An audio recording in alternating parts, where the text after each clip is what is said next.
जी previous class में क्या पढ़ा था हमने? कीवर्ड्स के बारे में कि गूगल कीवर्ड्स को किस तरह डिस्प्ले करता है। और इसके अलावा बड़ी एक इम्पॉर्टेंट चीज़ डिस्कस की थी और ये आप बता रहे कैनोनिकल को भी पढ़ा था और मेटा डिस्क्रिप्शन को भी पढ़ा था। मैंने कहा दो चीज़ों हाँ ये मेटा डिस्क्रिप्शन मेरा ख्याल है कि नहीं, मेरा ख्याल है हमने मेटा डिस्क्रिप्शन भी किया था, दोनों चीज़ों को है ना, दोनों टॉपिक्स को कवर किया था हमने। तो कुछ याद है? कैनोनिकल मेटा डिस्क्रिप्शन तो मेरा ख्याल है समझ में आ गया होगा, मुझे अंदाज़ा है। कैनोनिकल का कुछ कन्फ्यूजन माइंड में है कि क्लियर है? क्लियर है। सो कैनोनिकल के टैग का पर्पस क्या होता है? जरा जल्दी से बताइएगा, फिर मैं आगे पढ़ाऊँगा। Very good. कैनोनिकल बताता है कि ओरिजिनल यूआरएल कौन सा है और डुप्लीकेट यूआरएल कौन सा है, और हर वेबसाइट में हर वेबसाइट के लिए एक कैनोनिकल लाजमी है। मतलब हर वेबसाइट को खोलने के दो यूआरएल हैं, एक उनमें से फिजिकल यूआरएल है और एक उसमें से वर्चुअल यूआरएल है। ठीक है। सो जो फिजिकल यूआरएल है एक्चुअली हम उसको जाकर कह देते हैं कि भाई ये कॉपी है, और जो वर्चुअल वाला होता है उसे हम जाकर कह देते हैं कि ये ओरिजिनल है। ये तो एक हर वेबसाइट में होगा, यानी अगर आप 10 वेबसाइट्स की एसईओ करोगे तो ये एक सेम सिंटेक्स के साथ हम सारा काम करेंगे, सिर्फ वेबसाइट का यूआरएल चेंज होगा। इसके अलावा इंटेंशनली भी डुप्लीकेशन हो सकती है। मिसाल के तौर पर हम ये कहते हैं कि हमारी वेबसाइट के होम पेज के ऊपर कोई ऐसा कंटेंट पड़ा हुआ है जो हमारे सब पेज के ऊपर भी पड़ा हुआ है। इसका मतलब क्या हुआ कि अब वो कंटेंट मैच कर रहा है हमारे दूसरे पेज के साथ, तो फिर इस दफा कॉपी हो गई। इशू तो फिर वही वाला होगा जो हमने पहले डिस्कस किया। क्या इशू डिस्कस किया कि फिर कॉपी उसको मिल गई, फिर क्राउलर कंफ्यूज होगा कि भाई इसमें से असल वाला कौन सा है और कॉपी वाला कौन सा है। इसका मतलब क्या हुआ? वंस अगेन हमें ये कैनोनिकल लगाना है। ऐसा भी हो सकता है कि आपकी पूरी वेबसाइट में मल्टीपल डुप्लीकेट्स पड़े हों, कुछ होम पर, कुछ सब पेज पर, फिर कुछ उसके सब पेज के ऊपर, फिर उसके होम पेज पर। इसका मतलब क्या हुआ? इससे ऐसे लग रहा है जैसे हमें एक से ज़्यादा कैनोनिकल्स लगाने पड़ेंगे। ऐसी लग रहा है ना। गूगल हमें अलाउ करता है एक पेज के अंदर सिर्फ एक कैनोनिकल। कहता है भाई इतनी कन्फ्यूजन नहीं फैलानी, हाँ, कि असल कौन सा है और नकल कौन सा है, इसको आपने खुद से हैंडल कर लेना है। आप एक पेज में एक से ज़्यादा कैनोनिकल टैग इस्तेमाल नहीं कर सकते, अदरवाइज ये गूगल एल्गोरिदम के अगेंस्ट चला जाएगा। इसका मतलब क्या हुआ कि आपने link relation equals to canonical एक फाइल में 2 दफ़ा इस्तेमाल नहीं करना, क्योंकि ये गूगल के अगेंस्ट होगा। यानी कैनोनिकल की सेटिंग्स भी हम इसी तरह कर सकते हैं कि एक पेज सिर्फ दूसरे एक पेज के साथ मैच कर रहा है, बस बहुत सारे पेजेस के साथ मैच कर रहा है, ऐसे नहीं हो सकता। ऐसे नहीं है कि एक पेज को मैं मैच करवा दूं ए के साथ, एक पेज को मैं मैच करवा दूं बी के साथ, एक पेज को मैं मैच करवा दूं सी के साथ। तो ये तो क्राउलर के लिए कंफ्यूजन है कि भाई आपने क्यों डुप्लीकेट्स इतने किए हुए हैं। तो इस चीज़ को हमें खुद से हैंडल करना है कि ये हमें डुप्लीकेट अवॉइड करना है और हमें सिर्फ एक कैनोनिकल यूज़ करना है। हाँ, ऐसा ज़रूर हो सकता है कि हमारा डिजिटल मार्केटिंग वाला जो पेज है उसके अंदर कुछ कंटेंट मैच कर रहा है हमारे होम पेज के साथ, तो हम उन दोनों को आपस में बता सकते हैं कि ये कैनोनिकल है। वो एक ही दफ़ा लगेगा। कैसे पता चलेगा कि ये और ये मैच कर रहे हैं? हमने खुद ही तो लिखा है। इस पोस्ट के ऊपर या उस पोस्ट के ऊपर? नहीं, हमने खुद ही तो लिखा है। पेज हम ही ने तो बनाया है, हम ही ने डिजिटल मार्केटिंग का सर्विस पेज बनाया है, हम ही ने होम पेज बनाया है, हमने ही तो लिखा है। हमें क्यों नहीं मैच करने का मतलब क्या है भाई? एग्जैक्ट टेक्स्ट, मतलब एक ही 2 सेंटेंसेस का एक पैराग्राफ ए में भी है और वही वाला पैराग्राफ बी में भी है। कंटेंट तो हमने ही लिखा है ना, कंटेंट हमने किसी से तो नहीं लिखवाया। अगर आप ये सपोज करेंगे वेबसाइट बनी हुई आ गई है तो हम एसईओ कर रहे हैं, तो हम इसको रीड कर रहे हैं। आपको मैं बताऊंगा एसईओ एक्सपर्ट जो है वो सारा कंटेंट रीड करता है और उस कंटेंट को उसने ठीक करना होता है, मॉडरेट करना होता है एसईओ के स्टैंडर्ड्स के मुताबिक। मतलब पोस्ट का इशू तो नहीं है, सिर्फ पेजेस का ही है? नहीं, हर चीज़ का इशू है, पोस्ट का इशू भी है। पोस्ट भी तो आप ही लिख रहे हैं ना। इसका मतलब ये हुआ कि आप जब भी अपना कंटेंट लिखेंगे आप यूनिक कंटेंट लिखेंगे हर पेज के ऊपर। अदरवाइज तो फिर अगर आपने 6 पोस्ट बनाई, ये मुझसे स्पेशली डिस्कस कर रहे हैं वर्डप्रेस की पोस्ट के हवाले से, इसलिए मैंने आप सबसे एक ट्यूटोरियल शेयर किया था ताकि आपको पोस्ट का कॉन्सेप्ट भी क्लियर हो, पेज का कॉन्सेप्ट भी क्लियर हो, ठीक है। अब ये कह रहे हैं कि भाई 2 पोस्ट लिखी हुई हैं वो आपस में मैच कर रही हैं, लेकिन अब हम चाहते क्या है, क्राउल हो। तो अब गूगल जब क्राउलर आता है तो उसको एक टेक्स्ट क्राउल करता है, पहले एक पोस्ट में मिल जाता है, फिर वही वाला टेक्स्ट उसे दूसरी पोस्ट में मिल जाता है। इसका मतलब क्या हुआ कि कंसिस्टेंटली तो वो किसी एक पेज को तो क्राउल नहीं करेगा, कभी ए को करेगा कभी बी को करेगा। मीन्स हम खुद ही मैच कर रहे हैं अपने कंटेंट का आपस में, यही वाला वो मुकाबला है जो हम दूसरों से करना चाहते हैं, बट यहाँ पर ये वाला मुकाबला हम आपस में ही कर रहे हैं। इसका मतलब क्या हुआ कि हमें खुद से ये चीज़ चेक करनी है कि कॉपी तो नहीं चल रही है, हमें कॉपी को अवॉइड करना है, और अगर चल भी रही है तो फिर कैनोनिकल लगाना है।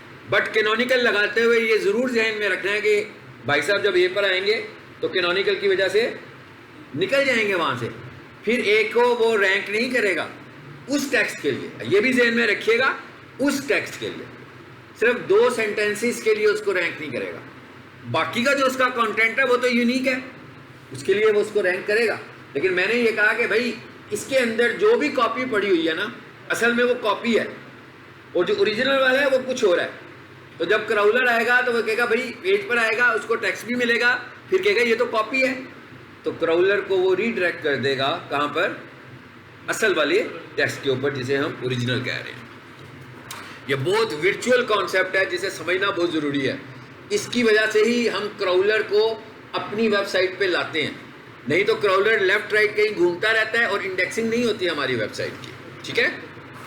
अच्छा, अब हम आज एक टॉपिक और करने जा रहे हैं, बल्कि 2-3 मिक्स टॉपिक्स होंगे आपस में, कि सर्च कंसोल कॉन्फ़िगर करना।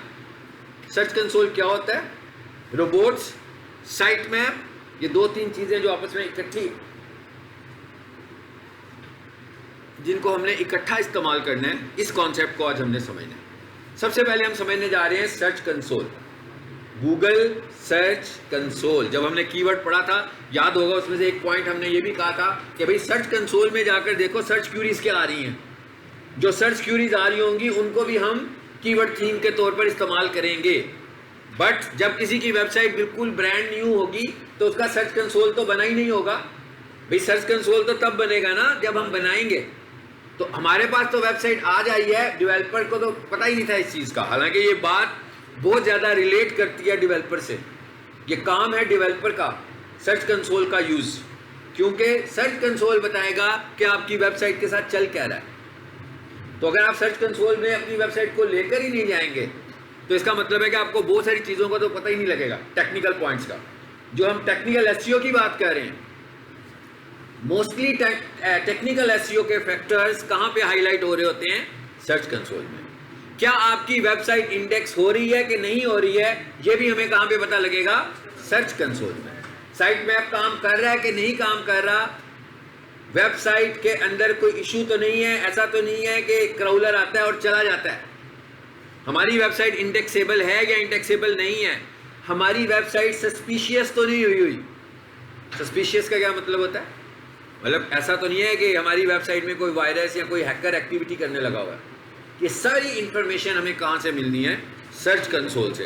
तो इसका मतलब क्या हुआ, अब आपको अंदाज़ा हो गया होगा कि जैसे ही हम किसी की एसईओ करेंगे शुरू, तो सबसे पहले क्या कर लेंगे, उसको सर्च कंसोल में ऐड करेंगे। याद रखना है कि सर्च कंसोल में जब हम किसी भी वेबसाइट को ऐड करेंगे, ऐसे तो नहीं है कि हम किसी की भी वेबसाइट को सर्च कंसोल में डाल सकते हैं।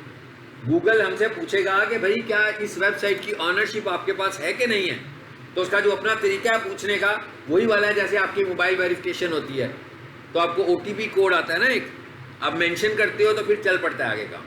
इसी तरीके से कोड वो हमें देगा और उसे हम जाकर अपनी वेबसाइट पर ऐड करेंगे। तो जब हम उसे अपनी वेबसाइट पर ऐड करेंगे तो उससे उसे कंफर्म हो जाएगा कि we are the owner of website. तो अगर हम उसे अपनी वेबसाइट पे ऐड नहीं कर पाएंगे तो इसका मतलब होगा कि हम ऑनरशिप क्लेम नहीं कर सकते। चलिए अब हम बात करने जा रहे हैं सर्च कंसोल की, लेकिन उसको समझने के लिए हमें थोड़ा सा ये कॉन्सेप्ट समझना है, अपनी वेबसाइट को होस्ट करने का कॉन्सेप्ट। क्योंकि हम कोडिंग के पॉइंट ऑफ व्यू से कॉम्प्लेक्स चीज़ों को देख रहे हैं, तो हमें ये देखना है कि ये सर्च कंसोल कॉन्फ़िगर कैसे होगा। आपको जो मैंने वर्डप्रेस का ट्यूटोरियल भेजा हुआ है उसके अंदर एक छोटा सा क्लिप होगा जिसमें सर्च कंसोल कॉन्फ़िगर करना भी होगा। इस वक्त जो हम करने लगे हैं वो हम ये कर रहे हैं कि हम कोडिंग की वेबसाइट पे सर्च कंसोल कैसे कॉन्फ़िगर, उसमें बहुत सिंपल है। वर्डप्रेस की वेबसाइट लाइव है, चल रही है, पैनल आपके पास है, एसईओ का प्लगइन आपने यूज़ किया हुआ है, बस उधर जाकर हमें वो कोड बता देना है जो गूगल हमें बताएगा। तो क्या होगा, हमारी वेबसाइट सर्च कंसोल में ऐड हो जाएगी।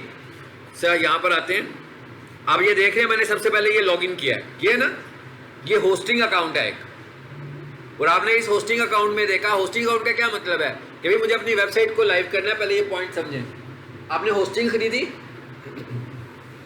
आपने डोमेन खरीदी, कंपनी को पे किया, ठीक है। तो अब आपका एक होस्टिंग पैनल बन सकता है, आपको मिला है या नहीं मिला ये एक अलग बात है, मगर आपका होस्टिंग पैनल एक बन सकता है। यानी अगर मैंने वेबसोल से डोमेन खरीद ली है और वेबसोल से होस्टिंग प्लान खरीदा, तो मेरा एक वेबसोल के ऊपर अकाउंट है जिसे मैंने ये देखें लॉगिन हुआ है, ये उन्होंने मुझे इसका लॉगिन और पासवर्ड दिया, यूजर नेम और पासवर्ड। जैसे ही मैं इस पर आया हूं तो यहां पर हमारे पास ये देखें डोमेन का ऑप्शन भी आ रहा है ना, माई डोमेन्स, देखें नेट बंद हो गया। ओहो,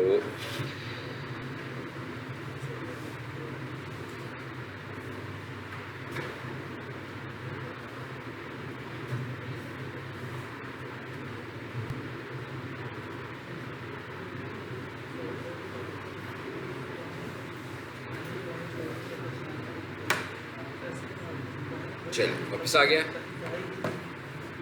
चलो वही चल गया तो ठीक है।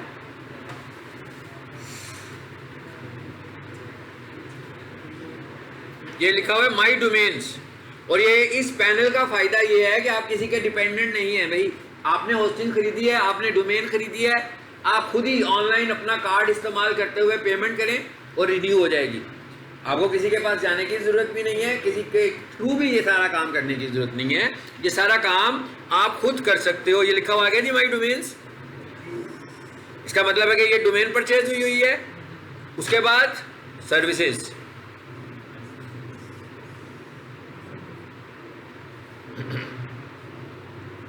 और सर्विसेज क्या है हमारे पास, होस्टिंग, यानी जो होस्टिंग का प्लान है उसे क्या कहते हैं, सर्विसेज।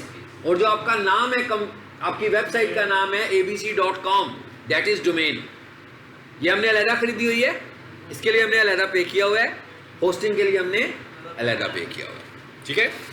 तो लेकिन ये बात अगर आपको पता नहीं होगी तो कंपनी वाले आपको होस्टिंग प्लान नहीं देंगे, ये आपको अकाउंट नहीं देंगे। जब आप खरीदें आप उनसे लें, उनसे कहें मुझे हमें होस्टिंग पैनल भी चाहिए, हमें होस्टिंग पैनल का एक्सेस दें। तो यहाँ पर सब कुछ पता लग रहा है, इवन टिकट का ऑप्शन भी आ रहा है, स्पोर्ट का ऑप्शन भी आ रहा है। तो अगर आपको कभी कोई इशू हो तो आप यहीं से क्यूरी भी कर सकते हैं कि भाई इस वक्त मेरी वेबसाइट को क्या हो गया, चल नहीं रही है, मेरे होस्टिंग प्लान में कोई प्रॉब्लम आई हुई है, फिर वो आपको बताएंगे, ठीक है, फौरी रिजल्ट्स के लिए। तो हमें पता लग गया भाई ये सर्विसेज हैं, इसका मतलब क्या हुआ, ये हमारी होस्टिंग है।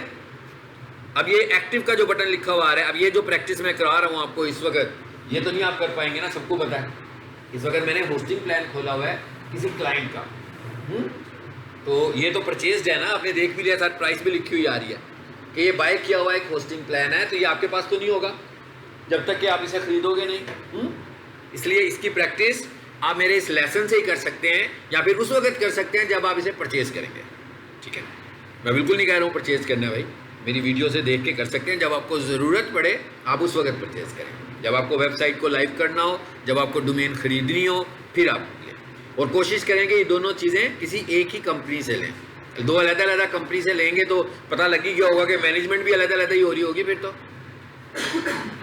ये क्या लिखा हुआ है जी, log in to C panel.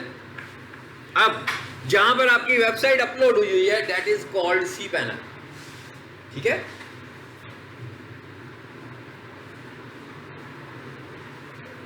It is not a part of SEO, लेकिन अगर आप एक्सपर्ट एसईओ के बंदे हो तो आपको इन बातों का नहीं पता होगा, तो इसका मतलब क्या हुआ कि आप तो डिपेंडेंट हो गए ना किसी दूसरे बंदे के, कि भाई ये वाले काम मुझे तो नहीं करने आते, तो मैं किसी डेवलपर के पास चला जाता हूँ, या जो बंदा ये करता होगा मैं उससे करवा लूँ।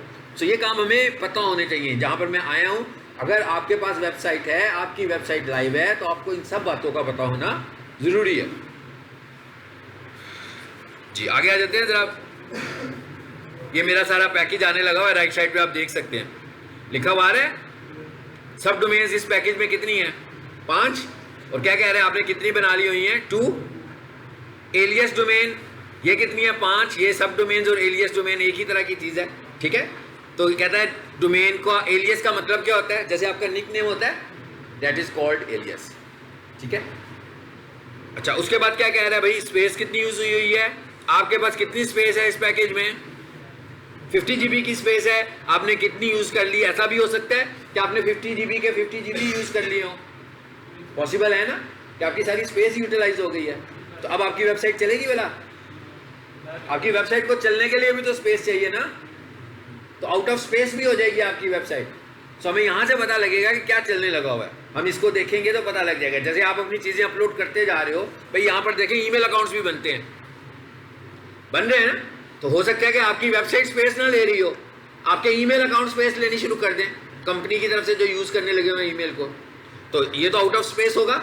फिर हमें स्पेस का पैकेज बढ़ाना पड़ेगा अपना, लेकिन ये पता कब लगेगा, जब हमें इधर तक का एक्सेस होगा, हम इधर तक आके देख सकेंगे, तभी पता लगेगा ना आपको, ठीक है। तो इसलिए हमें इन चीज़ों का पता होना ज़रूरी है। अच्छा अब यहाँ पर एक ऑप्शन आ रहा होगा फाइल मैनेजर, गुजर गए ये वाला हिस्सा, ये वो जगह है जहां पर हम वेबसाइट को अपलोड करते हैं। और यहां पर आपको आपकी प्रैक्टिस करने के लिए मैंने एक सब डोमेन बना के रखी हुई है, ठीक है। सब डोमेन कैसे बनती है इसका भी ट्यूटोरियल मैं चैनल पे ऐड करूंगा, क्योंकि it is not the part of SEO, but ये मैंने क्लास में पढ़ाया हुआ है। ये सब डोमेन तो मैंने अभी बनाई है, सी पैनल में आकर बनाई है, ये तो कंफर्म बात है। ये कैसे क्रिएट हुई है, इसकी वीडियो को मैं चैनल पे लगा दूंगा, कहाँ पर, यूट्यूब चैनल पर तो वो भी पहले से, इसका लिंक मैं ऐड कर दूंगा व्हाट्सएप चैनल, ठीक है। तो आप तो आप वहाँ से देख सकते हैं कि ये कैसे बनेगी। ये हमने एक डोमेन बनाई हुई है प्रैक्टिस करने के लिए, स्टूडेंट को प्रैक्टिस कराने के लिए कि आपने कैसे ये सारा काम करना है। इस पर आए जरा, abc. इस वेबसाइट का नाम है ifzalacademia.com, और ये आपके समझने के लिए हमने एक चीज़ बनाई है, जरा चेक करें इसमें कोई वेबसाइट है कि खाली पड़ी है। बिल्कुल खाली है इस वक्त, मैंने इसे खोल लिया। एक काम करें जरा, अप 1 लेवल। अब ये देखें, ये जो इंटरफेस है ना, ये बिल्कुल कुछ ऐसा इंटरफेस है जैसी विंडोज़ है। विंडोज़ में भी आप आ जाते हो ना माई कंप्यूटर पर, एक फोल्डर बनाते हो, फोल्डर के अंदर चले जाते हो, उसमें फाइल बना लेते हो, बैक करते हो, एक स्टेप पीछे आ जाते हो, डिलीट करना है, रीनेम करना है, ये सारे विंडोज़ के फीचर्स होते हैं। तो ये इसके अंदर भी ये सब कुछ ऐसे ही है। इसका मतलब है इस होस्टिंग अकाउंट का एक अपना ऑपरेटिंग सिस्टम है। ये मेरी विंडो का ऑपरेटिंग सिस्टम यहाँ नहीं चल रहा, बल्कि ये इस होस्टिंग अकाउंट का ऑपरेटिंग सिस्टम चल रहा है जो ऑनलाइन है। बिल्कुल उसी तरह का ही है जैसा मेरे कंप्यूटर का एक ऑपरेटिंग सिस्टम है, ठीक है। सो मैंने इसे कहा अप 1 लेवल, फिर पीछे आ गए। सो एक काम करते हैं, जरा इसको रीनेम करते हैं। पहले रीनेम नहीं करना मैंने, बेसिकली मैं इसे कॉपी करना चाह रहा हूँ, बड़ा लंबा चौड़ा नाम है, तो इसे कॉपी किया और यहाँ लाकर इसे पेस्ट कर देते हैं। एंटर करें, जरा देखते हैं क्या होता है। 404 इट इज़, ये भी हमारा एक एसईओ का इशू है, यानी ये वाला लेक्चर भी आएगा जिसमें हम ये भी समझेंगे कि ये 404 क्या है। वैसे तो मेरा ख्याल अभी मैंने लिखा तो आपको समझ में आ गया कि ये 404 क्या है। ये वेबसाइट के ऊपर एक ऐसा पेज है जो कि मौजूद नहीं, तो जब कोई पेज मौजूद नहीं होता तो उसके ऊपर कौन सा एरर जनरेट हो जाता है, 404। और ये भी गूगल की बेस्ड है। ऐसी है ना, जब किसी को आप अपने घर का पता दें और पता उसे गलत दे दें, माइंड करेगा ना वो, भाई आपने पता दे दिया अपनी वेबसाइट का और सोर्स क्या है बीच में, गूगल, तो आपकी रेपुटेशन तो खराब होगी, साथ में गूगल की रेपुटेशन भी खराब होगी। इसका मतलब क्या हुआ कि अगर आपकी वेबसाइट पर 404 के पेजेस हैं, so it is against SEO standards. हमें ये भी आइडेंटिफाई करना है कि क्या हमारी वेबसाइट पर 404 है, ये अगला लेक्चर आएगा। It is a part of technical SEO, ये टेक्निकल एसईओ का पार्ट है, ठीक है। लेकिन अभी फिलहाल अभी हमने देखा इसमें कोई वेबसाइट नहीं है, ठीक है भैया। मुझे सही ये ज़रूरत है एक वेबसाइट की आपको समझाने के लिए। जरा देखते हैं कि यहाँ पर पड़ी हुई है।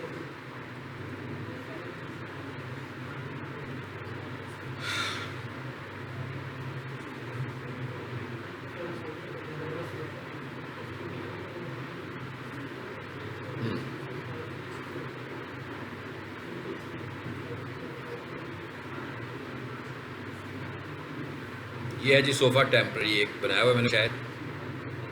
गुड, ये एक वेबसाइट जी पड़ी है मेरे पास, मैं इस पर राइट क्लिक करने लगा हूँ। ये वही उसी तरह की वेबसाइट है जो मैंने आप लोगों से भी शेयर की हुई है एसईओ की प्रैक्टिस करने के लिए, याद है ना? जिप फोल्डर बनाकर आपको दिया था कि आप इस पर काम करो, ठीक है?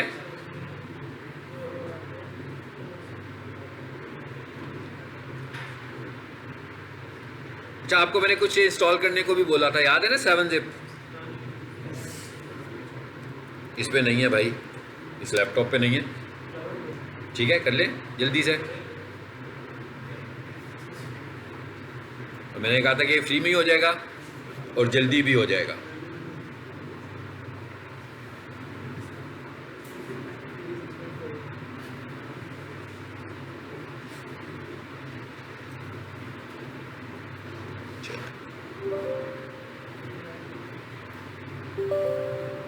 चले, आई होप सो के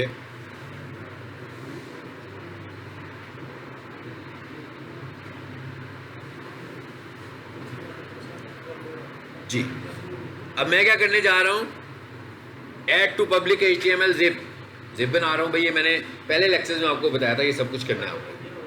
अच्छा सा एक चीज़ ज़हन में रखनी है कि ये होस्टिंग अकाउंट्स जो होते हैं इनका ऑपरेटिंग सिस्टम विंडोज़ वाला बहुत कम होता है।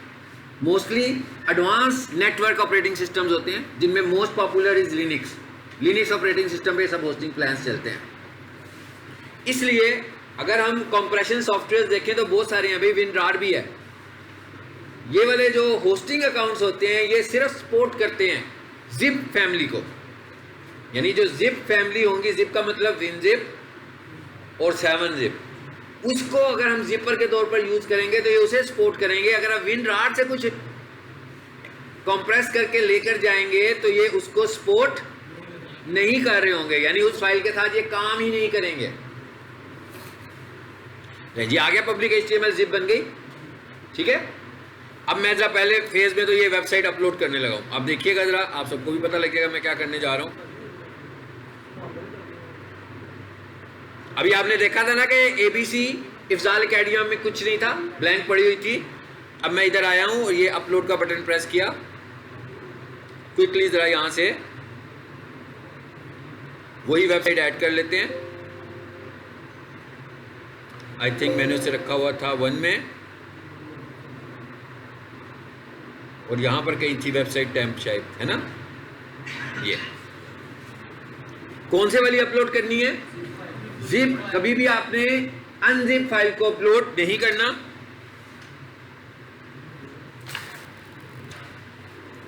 ये अपलोड हो रहे हैं और यहां पर कंसोल को अब खोलते हैं जी। ये क्यों किया मैंने? वेबसाइट नहीं होगी तो सर्च खोल के अप्रूव कराएंगे, वेबसाइट होगी तो ही अप्रूव कराने कर पाएंगे, ठीक है? सो ये लिखा जी मैंने गूगल सर्च कंसोल। कर क्या रहा हूं, बिल्कुल इस तरह जैसे इस कमरे में कैमरे लगे हुए हैं।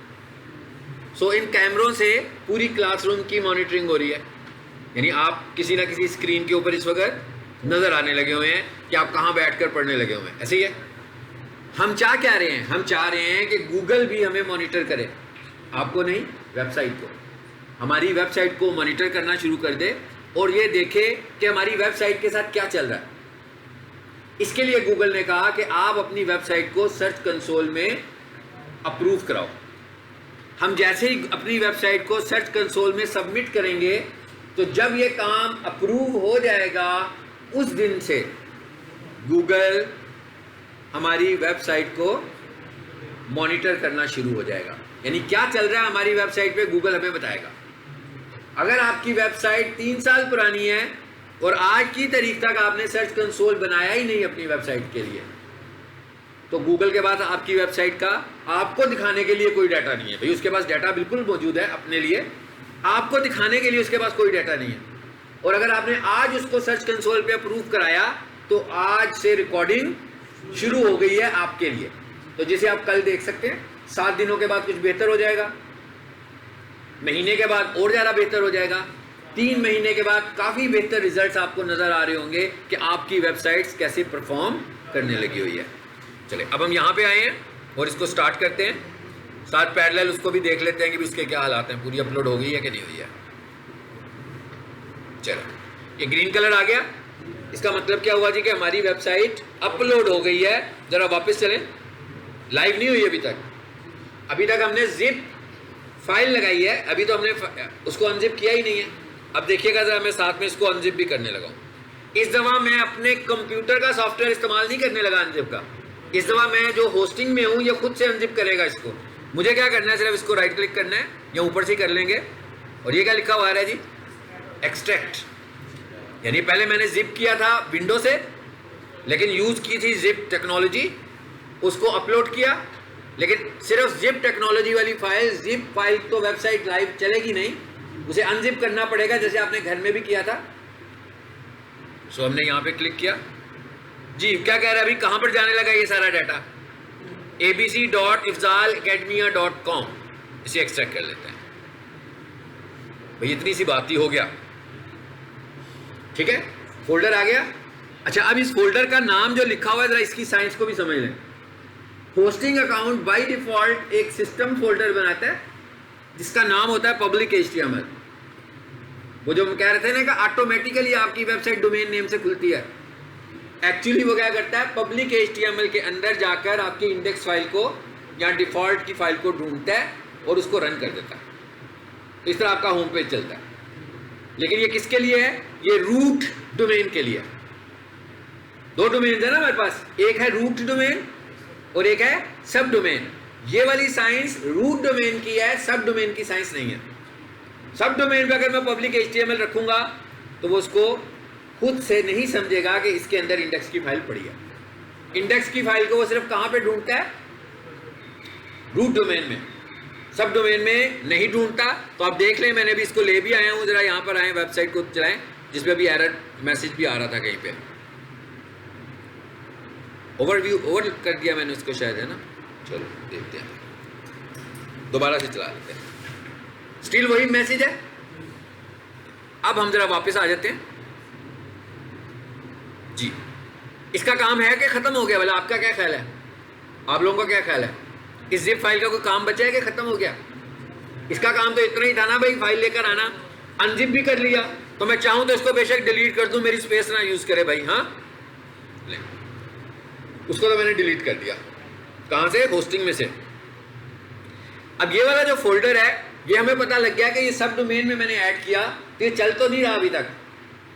जब तक मैं इसको इस सब फोल्डर में से बाहर नहीं निकालूंगा इंडेक्स की फाइल को और इसकी बाकी फाइलों को, ये नहीं चलेगा। जबकि रूट फोल्डर के लिए, रूट डोमेन के लिए साइंस कुछ और थी।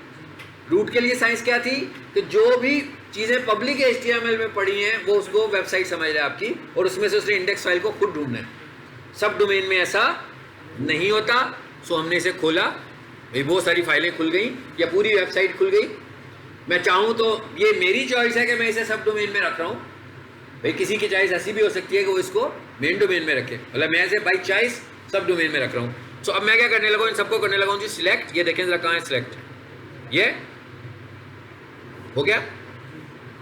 सबको पता लग गया कि मैं क्या कर रहा हूँ। abc.ifzalacademia में था, वहाँ पर एक एक्सट्रैक्ट किया, वहाँ पर जिप करके एक्सट्रैक्ट किया, तो उसने एक फोल्डर बनाकर एक्सट्रैक्ट कर दिया।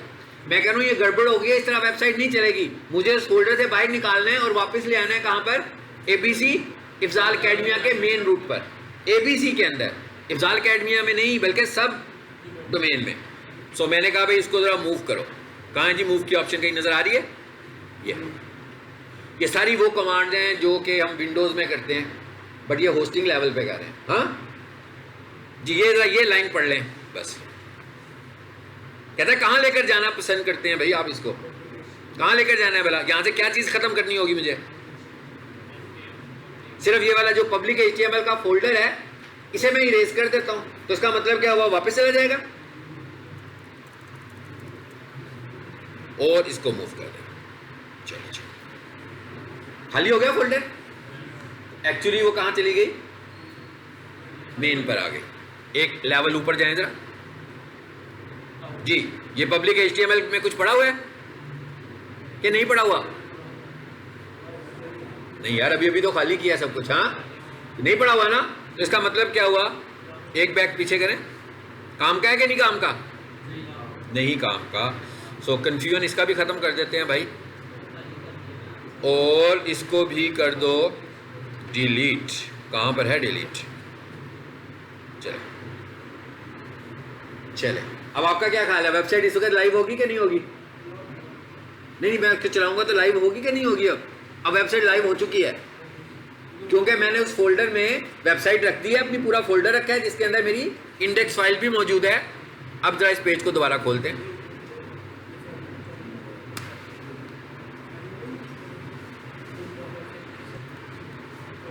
वेबसाइट, ये आप लोगों ने एक तरीका और भी देख लिया कि भाई वेबसाइट को कैसे लाइव करते हैं। हाँ, अगर आपके पास कंप्यूटर में ऑफलाइन वेबसाइट पड़ी है, आप लोगों ने बनाई है, अपनी होस्टिंग खरीदी, आपके पास अपनी होस्टिंग आई, आपके पास अपना HTML है ना मेन रूट का, तो उसमें आप इसको जिप की शक्ल में अपलोड करें, अनजिप करें और लाइव करें, तो इस तरह आपकी वेबसाइट चल पड़ेगी। लेकिन इसके लिए आपको क्या खरीदना पड़ेगा? डोमेन भी खरीदनी है, होस्टिंग भी खरीदनी है। एनीवेज, ये ज़रूरत थी हमारी सर्च कंसोल को समझने के लिए, इसलिए हमने वेबसाइट को लाइव कर दिया।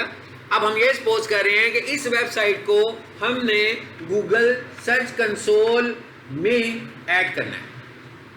हम चाह रहे हैं कि भाई अब वेबसाइट तो लाइव कर दी है, अब गूगल मेरी वेबसाइट को मॉनिटर करना शुरू हो जाए। तो अब हम जाने वाले हैं सर्च कंसोल में। आई थिंक मैंने यहाँ पे कहीं खोला था कि नहीं खोला था, खुला हुआ है। चले, नहीं मिल रहा तो दोबारा लिख लेते हैं, गूगल सर्च कंसोल। जी यहां पर आ जाए, यहां से हमें इसका काम शुरू करना है। कहां से जी? Start now. अच्छा, ये यहां पर आपके पास ऐसी स्क्रीन नहीं आएगी, ये मैंने शायद इस पे पहले से भी कोई वेबसाइट ऐड की हुई है, इसलिए आपको ऐसा मिल रहा है। आपके पास क्या सिनेरियो आएगा ये समझ लेते हैं जरा। ये एंड पे जा रहा हूं मैं, इसका क्या मतलब है? ऐड प्रॉपर्टी का मतलब क्या है कि भाई मेरा एक जीमेल अकाउंट है, मैं अपने इस जीमेल अकाउंट के साथ अपनी एक से ज्यादा वेबसाइट्स के सर्च कंसोल कॉन्फ़िगर करना चाहता हूं। मतलब कोई जरूरी नहीं है कि एक जीमेल पर एक ही होगा। मेरे पास अगर 10 वेबसाइट्स हैं, मैं 10 के 10 यहाँ पर लेंगे और सबका रिजल्ट यहाँ पे आएगा। और हर दफा जब मैं दूसरी वेबसाइट यहाँ पे लाने लगूंगा तो मैं क्या करूंगा? Add property. अभी जब मैं ऐड प्रॉपर्टी करके जाऊंगा जहां पर अगर आपकी जीमेल के साथ पहले कभी भी कोई वेबसाइट कॉन्फ़िगर नहीं हुई सर्च कंसोल के लिए, तो आप सीधे यहीं पर ही आएंगे। आपको वो जो बैक स्क्रीन नजर आ रही है, अभी वो स्क्रीन नजर नहीं आएगी, बल्कि आपको ये वाली स्क्रीन नजर आएगी। अच्छा, अब यहाँ पर दो ऑप्शंस दे रहा है वो आपको, एक वेरिफिकेशन है डोमेन लेवल और एक वेरिफिकेशन है यूआरएल लेवल। ठीक है, हमें कौन सी करनी चाहिए? देखिए क्या लिखा हुआ है, रिक्वायर्स डीएनएस वेरिफिकेशन। अब ये जो डीएनएस वेरिफिकेशन है ये होस्टिंग कंपनी साइट से होगी, हम नहीं कर सकते खुद से अपनी डीएनएस वेरिफिकेशन। इसका मतलब क्या हुआ? पेंडिंग हो जाएगा काम हमारा। ये जो दूसरे वाली आ रही है यहां पर तो डीएनएस वेरिफिकेशन नहीं लिखा हुआ। ये क्या है? ये बहुत फ्रेंडली है और ये हम अपने तौर पर जब दिल करे, जैसे मैं अभी आपके लिए कर भी रहा हूं, रिमूव भी कर दूंगा, पहले वेरीफाई करूंगा फिर खत्म भी कर दूंगा।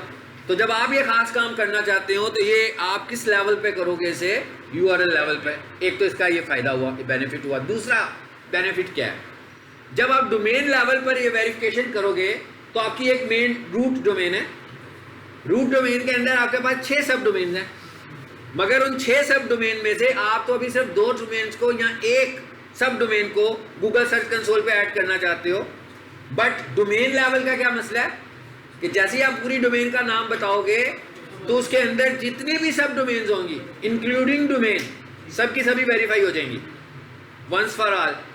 तो अभी आप किसी पे काम नहीं कर रहे थे, गड़बड़ हो गई, फिर आप रिमूव करना शुरू हो जाएंगे। तो इसका मतलब क्या हुआ कि सबसे ज़्यादा फ्रेंडली तरीकाकार क्या है भाई? ये वाला। सो मैं इधर आया, करना क्या है मैं यहाँ पे, समझ में आ गया? 2 तरीकों से हम वेरिफिकेशन करते हैं, एक यूआरएल लेवल और एक डोमेन लेवल। हमें कौन से वाला करना है? Domain level. मैंने आपको इसके बेनिफिट्स भी बताए हैं कि हम इसे क्यों कर रहे हैं, क्योंकि जिस खास डोमेन पे मैं काम कर रहा हूँ मुझे तो उसी को करना है ना सिर्फ। सो मैंने उस खास डोमेन का ही नाम लिखा, हालांकि इसकी मेन डोमेन का नाम है ifzalacademia.com, लेकिन जिस सब डोमेन पे मैं काम कर रहा हूँ वो कौन सी है? abc.ifzalacademia.com। सो मैंने यहाँ पे लिखा इसका नाम और इसे करना है जी हमने कंटिन्यू।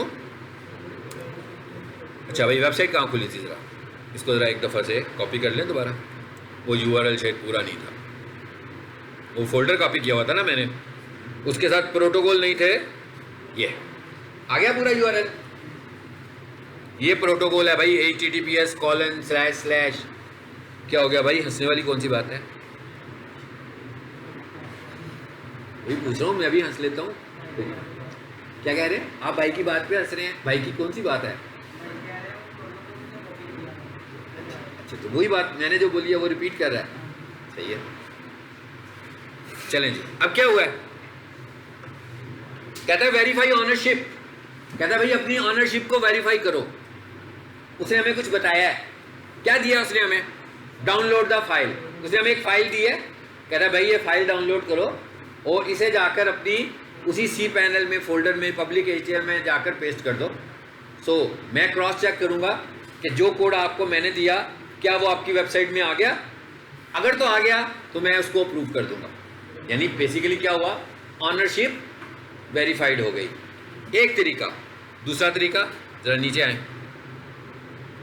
जी, other verification method, HTML tag. भाई इसमें क्या कह रहा है?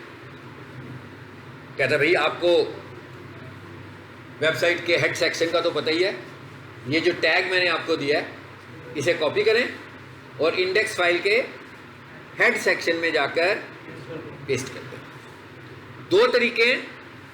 दो तरीकों में से आपने भाई एक करना है, ये नहीं करना दोनों ही कर लें वन बाय वन, हाँ, क्योंकि वेरीफाई करवाना है ना।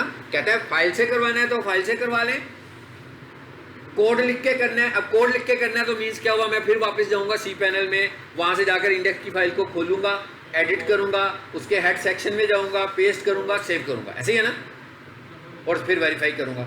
एक दूसरा तरीका क्या हुआ, फाइल वाला तरीका हुआ। उसने कहा भाई जहां पर आपकी पब्लिक HTML फाइल है वहां पर आप ये वाली फाइल भी डाल दो। यानी यूं कह लेंगे जहां पर आपकी इंडेक्स फाइल है पैरेलल उसके साथ यहाँ पर ये वाली फाइल भी रख दो।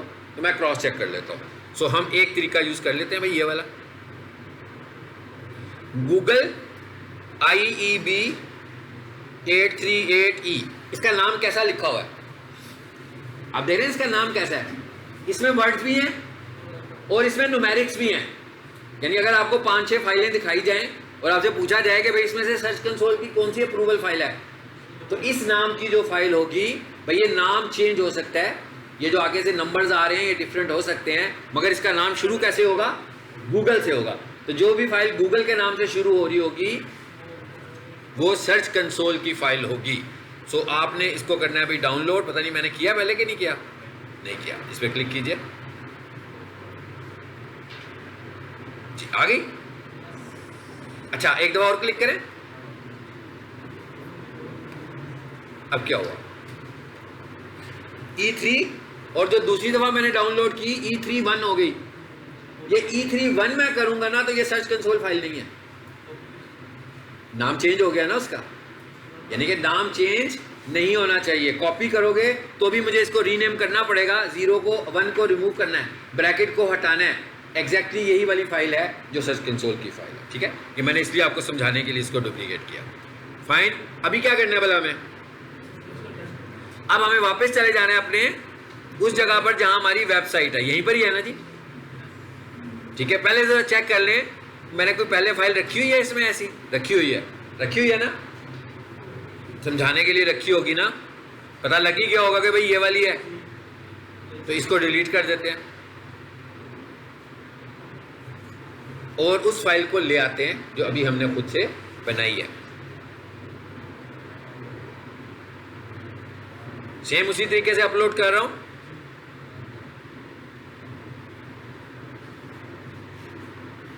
कहां पर है ये वाली फाइल? डाउनलोड्स में है, ये वाली है असल जी, आ गई। अब वापस हम आएंगे, अपलोड करने के बाद हम वापस आएंगे। अब कहां पे आएंगे हम वापस आएंगे सर्च कंसोल में, और हम क्या करने वाले हैं भाई, इसको वेरीफाई करो।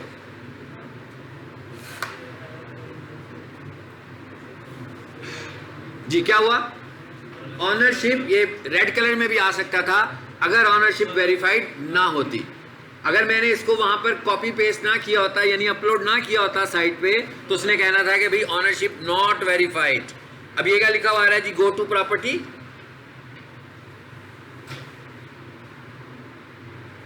आगे यहां पर अब हमें रिजल्ट्स नजर आने शुरू हो गए हैं इसके भाई अभी अभी तो इसको ऐड किया। हाँ मैं क्या अभी अभी किया है ना। एक काम करते हैं, जरा पीछे चलते हैं, जरा एक वेबसाइट और भी इसमें पड़ी है ना, इसको देख लेते हैं जरा।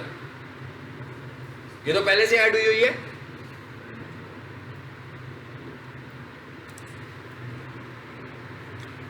ये क्या लिखा हुआ है, सर्च रिजल्ट्स। ये इस तरह का डाटा अब हमें मिलना शुरू हो गया हमारी वेबसाइट के मुतालिक।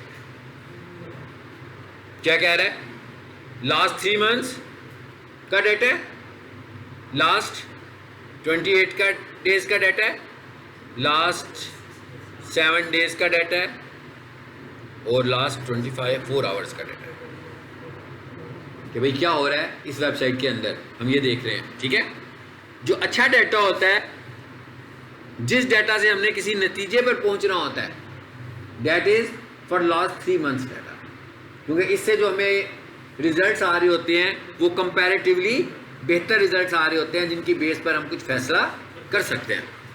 जी क्या कह रहा है, जरा इसको समझ भी लेते हैं क्या कह रहा है हमें। कह रहा है भाई 1500 तकरीबन क्लिक्स हुए पिछले 3 महीनों में, 40,000 इंप्रेशंस लगे हैं। इसका क्या मतलब हुआ, इसका मतलब ये हुआ कि लोगों ने गूगल पर आकर पिछले 3 महीनों में जब इस वेबसाइट को खोला तो इस पर कितने इंप्रेशंस आए, 40,000, और उसके अगेंस्ट लोगों ने आपकी वेबसाइट पे जो क्लिक किया 40,000 के अगेंस्ट, वो कितना था, 1500, 1.54K। तो तकरीबन 1500 लोगों ने क्लिक किया, तो आपका जो एवरेज क्लिक थ्रू रेट बन रहा है वो बन रहा है अबाउट 3.8%, यानी तकरीबन 4%। इज़ नॉट बैड अगर सही क्लिक्स हो रहे हैं तो। ठीक है, अच्छा उसके बाद आगे क्या कह रहा है भाई, हर सर्च क्यूरी के अगेंस्ट सारी एवरेज निकाल के उसने कहा, कहता भाई आपकी एवरेज पोजीशन जो बन रही है वो बन रही है 13, मतलब तकरीबन सेकंड पेज के ऊपर आप आ रहे हो, दूसरे तीसरे नंबर पर। हर पेज पे अबाउट 10 रिजल्ट्स आ रहे होते हैं, तो हम ये सपोज कर लेते हैं कि तकरीबन सेकंड पेज पर आ रहे हैं, लेकिन हर एक सर्च क्यूरी पे नहीं, एवरेज, एज एन एवरेज सब सर्च क्यूरीज पे। अच्छा अब और नीचे आए, अब फिर आ गया नीचे, कौन सी टॉप क्यूरीज हैं आपकी, यानी कि कौन सी अच्छा ये CTR की बात कर रहे थे, ये CTR कैसे निकलता है, क्लिक थ्रू रेट निकलता कैसे है, फॉर्मूला क्या है इसका, number of clicks divided by number of impressions. यानी अगर आपको क्लिक्स मिले हैं 1500, 1500 डिवाइडेड बाय 40,000 मल्टीप्लाई 100, तो ये CTR इन परसेंटेज निकल आया।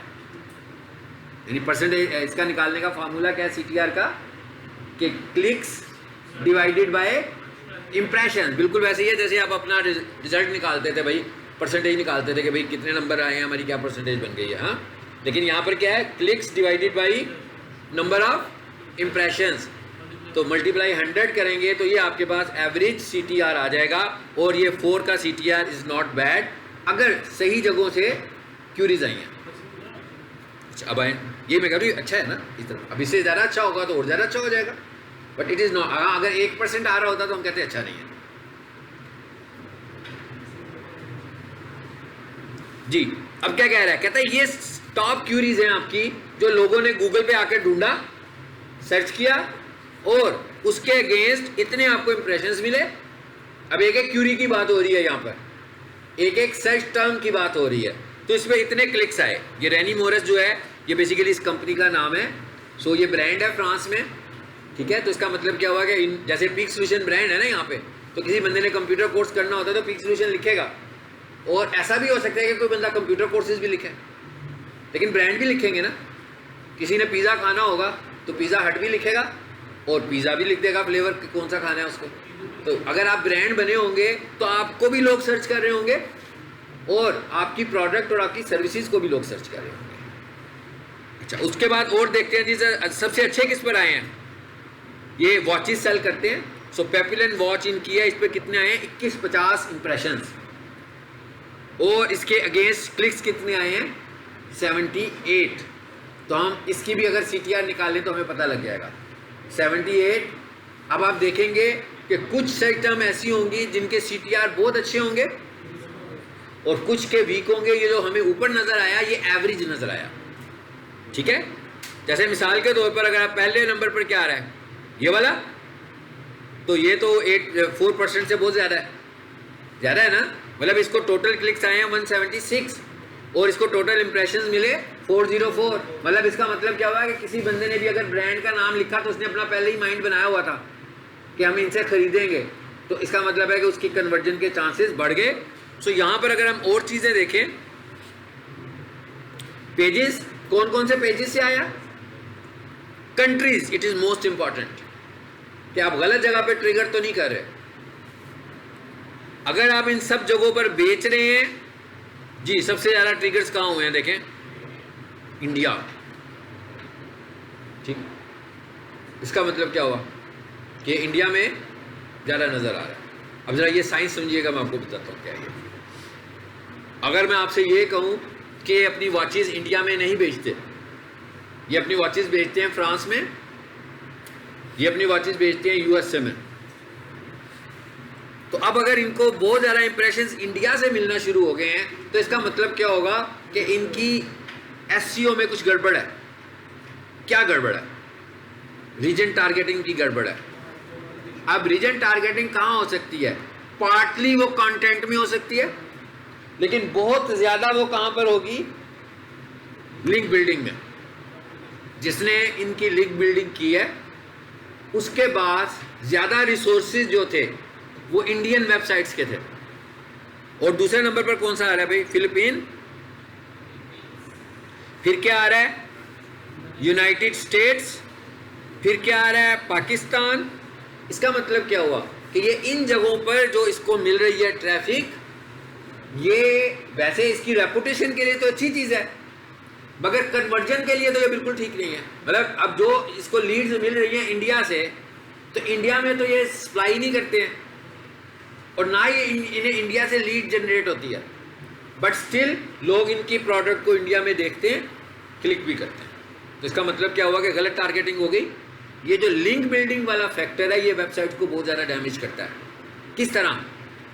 लोग ज़्यादातर क्वांटिटी के ऊपर बात कर रहे होते हैं कि भाई हमें क्वांटिटी में लिंक्स चाहिए, लेकिन वो इस चीज़ को देखते नहीं है कि लिंक्स कहाँ से मिल रहे हैं, और उन क्वांटिटी लिंक्स की वजह से उनकी वेबसाइट की अथॉरिटी भी इंप्रूव हो जाती है, बट स्टिल जो बिजनेस पॉइंट ऑफ व्यू है उससे उन्हें कुछ नहीं मिलता। क्योंकि अब ये वाला जो बंदा है ये इस इंडिया की इस रिसर्च को देखकर तो चीखें मारता होगा ना कि भाई ये क्या हो रहा है, ये मेरी वेबसाइट इंडिया में क्यों चली गई है? ये क्यों गई है? ये लिंक बिल्डिंग की वजह से गई है, एक्सटर्नल लिंक बिल्डिंग की वजह से गई है। यानी इसके जिसने ये इंडियन इनका पहला बंदा था जो इनके लिए लिंक बिल्डिंग पे काम करता था। तो उसके पास जो वेबसाइट थी वो यहाँ इंडियंस थी या बांग्लादेशी थी, भाई जो भी एशिया में होगा उसके पास यही रीजन आएगी ना, यहाँ पाकिस्तानी वेबसाइट से। असल में जिस बंदे ने अपनी लिंक बिल्डिंग करवानी है उसे टेरिटरी टारगेट करनी है और क्वांटिटी पे नहीं जाना, क्वालिटी पर जाना है।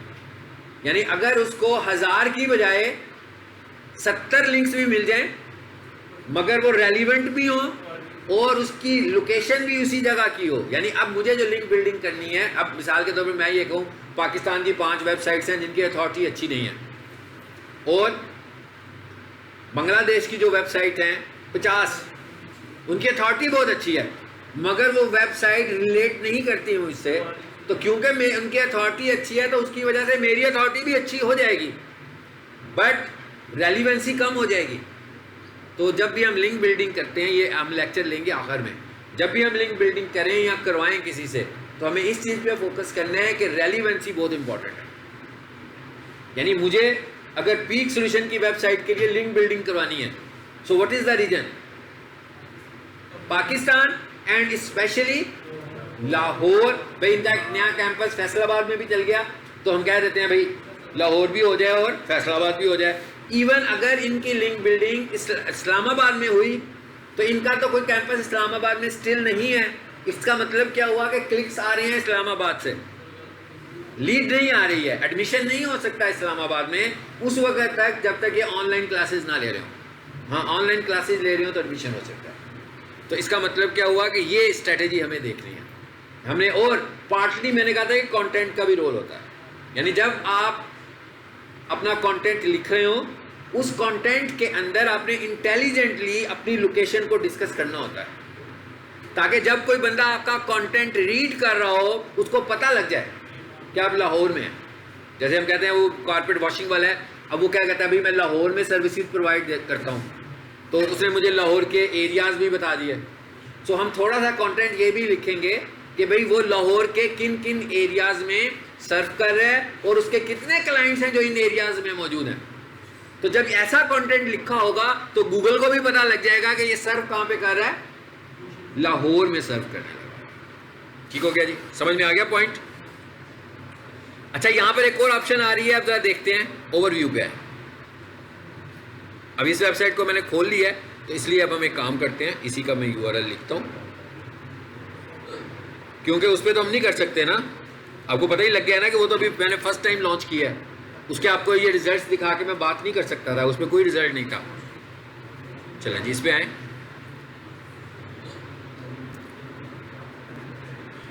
इसे हमने कॉपी किया, यहां लाए, ओवरव्यू में हूं मैं इस वक्त, हाँ, और यहां लाकर मैंने इसे पेस्ट कर दिया।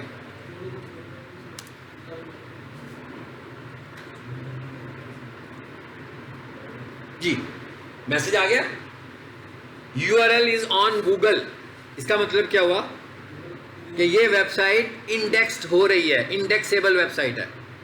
अगर आपकी वेबसाइट आप चेक करना चाहते हो, अपने सर्च कंसोल में जाएं, इसी तरह अपनी वेबसाइट का URL ऐड करके देखें कि क्या आपकी वेबसाइट इंडेक्सेबल है कि इंडेक्सेबल भी नहीं है। इसमें यह मैसेज भी हो सकता है, URL is not on Google but not because of errors. इसका क्या मतलब हुआ? इसका मतलब हुआ कि भाई आपकी वेबसाइट अभी इंडेक्स नहीं हो रही, मगर इसमें अभी एरर नहीं है, कोई रीज़न कोई और है। क्या रीज़न है? रीज़न नहीं, सब कुछ हो गया हुआ है। रीज़न ये है कि आपने गूगल, एरर नहीं है, एरर का मतलब है वेबसाइट में कोई इशू नहीं है, वेबसाइट सस्पेक्टेड नहीं है, वेबसाइट में वायरस नहीं है, कोई इशू नहीं है, वेबसाइट बिल्कुल ठीक है, बट वेबसाइट का कंटेंट ठीक नहीं है, मे बी डुप्लीकेट है। तो सबसे पहले आपने क्या चेक करना है कि आपकी वेबसाइट का कंटेंट डुप्लीकेट तो नहीं। उसके बाद दूसरे नंबर पर आपकी वेबसाइट का यूज़र एक्सपीरियंस अच्छा नहीं हो रहा। इसका क्या मतलब हुआ कि आपकी वेबसाइट जब लैपटॉप पे खुलती है बड़ी अच्छी खुलती है, बड़ी स्क्रीन है, लेकिन जब वो मोबाइल पे खुलती है तो आपके जो आइकॉन्स हैं, जो आपका लोगो है, वो टेक्स्ट को या मेन्यू को ओवरलैप करता है। तो इसका मतलब क्या हुआ? इसका यूज़र एक्सपीरियंस अच्छा नहीं हो रहा। भाई वो मोबाइल नंबर अगर व्हाट्सएप के बटन के ऊपर आ रहा है मोबाइल में, तो मैं डेवलपर से कहूँगा भाई ये ज़रा डिज़ाइन इंटरफेस ठीक करो इसका, ये क्यों ओवरलैप कर रहा है। जब मैं इस मसले का हल निकालूंगा तो हमारी वेबसाइट इंडेक्स होना शुरू हो जाएगी। ये सारी बातों का हमें पता कहाँ पे लग रहा है? सर्च कंसोल के अंदर पता लग रहा है। ये क्या लिखा हुआ आ रहा है जी? Request indexing. ये क्या लिखा हुआ आ रहा है? टेस्ट, क्योंकि इंडेक्स हो गई है तो रिक्वेस्ट इंडेक्सिंग की जरूरत ही नहीं है। ठीक है, व्यू क्राउल पेजेस। और ये क्या लिखा हुआ है? अब इसका क्या मतलब है कि कौन से पेजेस क्राउल हो रहे हैं। जो नहीं हो रहे होंगे हम उनको भी आइडेंटिफाई कर लेंगे कि भाई ये वाले पेजेस क्राउल नहीं हो रहे, तो हम उनको ढूंढेंगे कि क्यों नहीं हो रहे। वेबसाइट बन चुकी हुई है, हम सपोज कर रहे हैं कि हमने एसईओ भी कर दी हुई है, लेकिन अब ये एरर्स आ रहे हैं, इनको रिमूव करने के लिए हम यहाँ पे आ रहे हैं। अब ये एरर्स अगर डेवलपमेंट लेवल के हैं तो हम डेवलपर को बताएंगे, और अगर एसईओ लेवल के एरर्स होंगे तो हम खुद इनको रिजॉल्व करेंगे। ये क्या लिखा हुआ है जी? Test live URL. भाई क्या कर रहा है? ये जो आपने यूआरएल दिया है इसको इस वक्त फौरी तौर पर अभी के अभी चेक करने जा रहा है कि इस यूआरएल में कोई इशू तो नहीं है।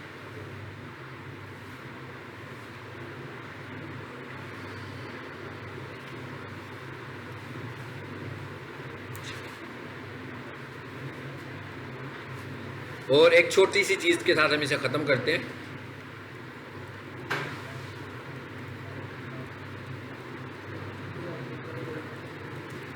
ये मैं एक वेबसाइट खोल रहा हूँ,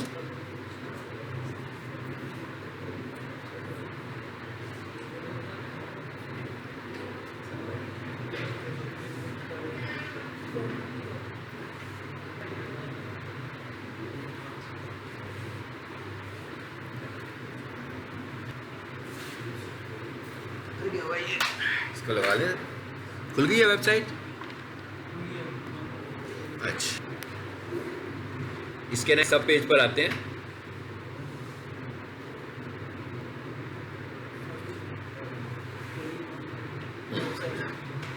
अब जरा इसकी कोडिंग पर आते हैं।